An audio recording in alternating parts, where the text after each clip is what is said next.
দর্শক আসসালামু আলাইকুম। আমি আরও একটি নতুন রেসিপি নিয়ে হাজির হলাম। আজকে আমি বাসায় পেনে খুব সহজেই পেন কেক তৈরি করে দেখাবো। কীভাবে সহজেই আপনারা তৈরি করতে পারেন সেই রেসিপিটাই আজকে আপনাদের সাথে শেয়ার করব।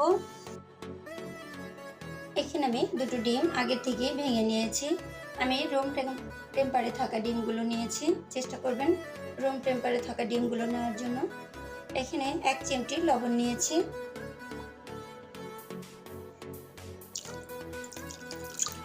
এখানে আমি হাফ কাপ লিকুইড দুধ নিয়েছি। 1/4 কাপ চিনি নিয়েছি। মিষ্টিটা আপনারা এখানে পছন্দ অনুযায়ী ব্যবহার করবেন। হাফ কাপ ময়দা নিয়েছি। এখানে আমি ময়দাটা যদি পরবর্তীতে লাগে তাহলে আরেকটু নিয়ে নেব। হাফ চা চামচ নিয়েছি ভ্যানিলা এসেন্স।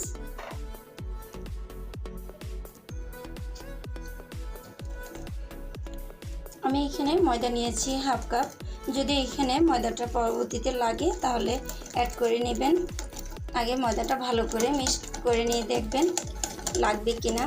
আর পেন কেকটা কিন্তু খুব সহজেই তৈরি করা যায়, এটাতে কোনো প্রকার ঝামেলা ছাড়াই কেকটা তৈরি করা যায়।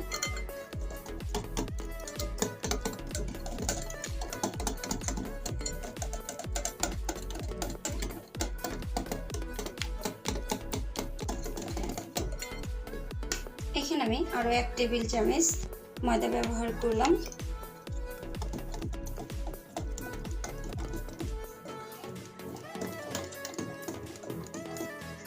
এখানে 1 চিমটি বেকিং পাউডার নিয়েছি।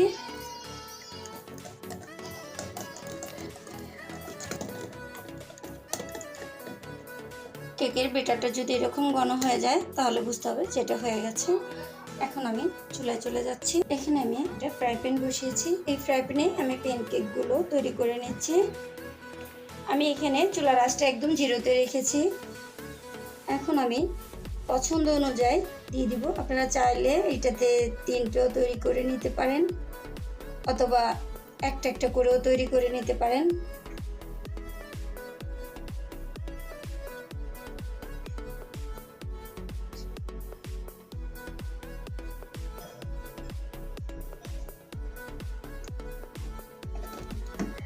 এখন আমি 2 মিনিটের জন্য ঢেকে দিচ্ছি। ফিরে আসলাম 2 মিনিট পর।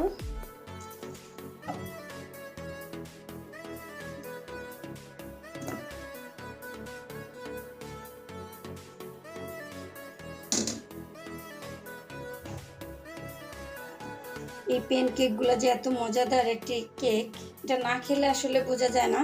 তা বাচ্চাদের তো অনেক পছন্দের একটি কেক। একদম মাত্র 10 মিনিটেই তৈরি করে নেওয়া যায় এই পেন কেকগুলো।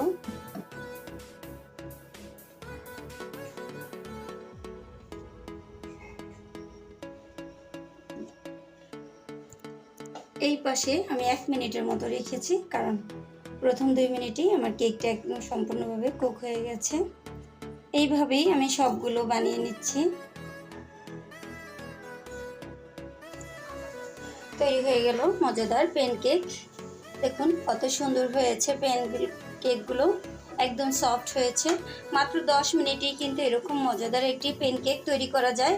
তাই এটা কিন্তু বাচ্চাদের টিফিনেও দেওয়া যায় এবং বড়রা চায়ের সাথে খাওয়া যায়। খুবই মজাদার একটি খাবার। এই পেন কেকটা পছন্দ করে না এমন লোক খুঁজে পাবেন না। যদি এরকম একটি রেসিপি খুব সহজে ঘরে তৈরি করে নিতে পারি তাহলে তার আমাদের দোকান থেকে কিনে এনে খেতে হয় না। যদি আমার রেসিপিটা আপনাদের কোনো অংশে একটু ভালো লেগে থাকে তাহলে আমার ভিডিওতে একটি লাইক দিয়ে দিবেন এবং আমার চ্যানেলে একটি সাবস্ক্রাইব করে দিবেন।